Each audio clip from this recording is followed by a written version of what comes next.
देख रहे हैं रुकैया फूड एंड प्लांट्स। ये मेरा एलोवेरा का पौधा है और इसको मैंने ऐसे ही छोटे छोटे एलोवेरा के पौधे निकलते हैं, ऐसे ही निकाल के तो ये मैंने पौधे बनाए हैं।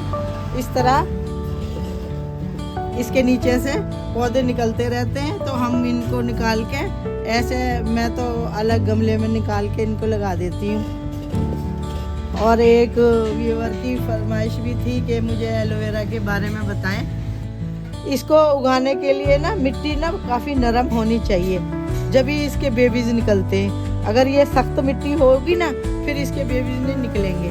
अब ये माशाल्लाह देखें, इसमें काफ़ी जेल भरी हुई है और इसी तरह ना इसमें ये इधर से भी बेबीज निकल आते हैं और इधर नीचे से साइडों से भी निकल आते हैं।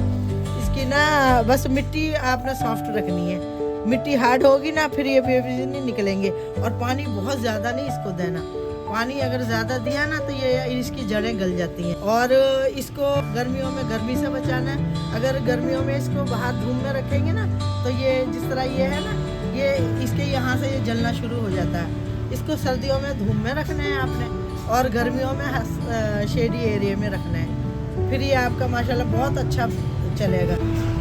इस एलोवेरा के बड़े फ़ायदे हैं।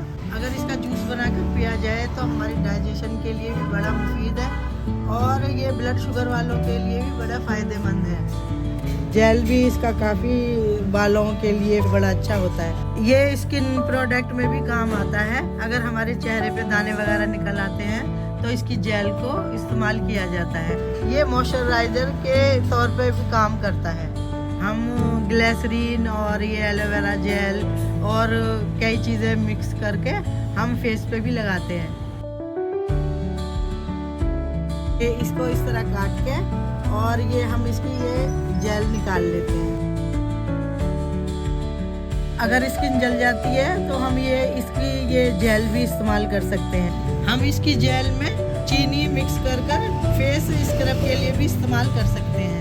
ये एंटीबैक्टीरियल भी होता है। इसके बहुत ज़्यादा बेनिफिट हैं। पौधों के बारे में अगर मज़ीद जानना चाहते हैं तो मुझे सब्सक्राइब करें। अगर मेरी वीडियो पसंद आई है तो लाइक शेयर करें। दुआओं में याद रखिएगा। अल्लाह हाफिज़।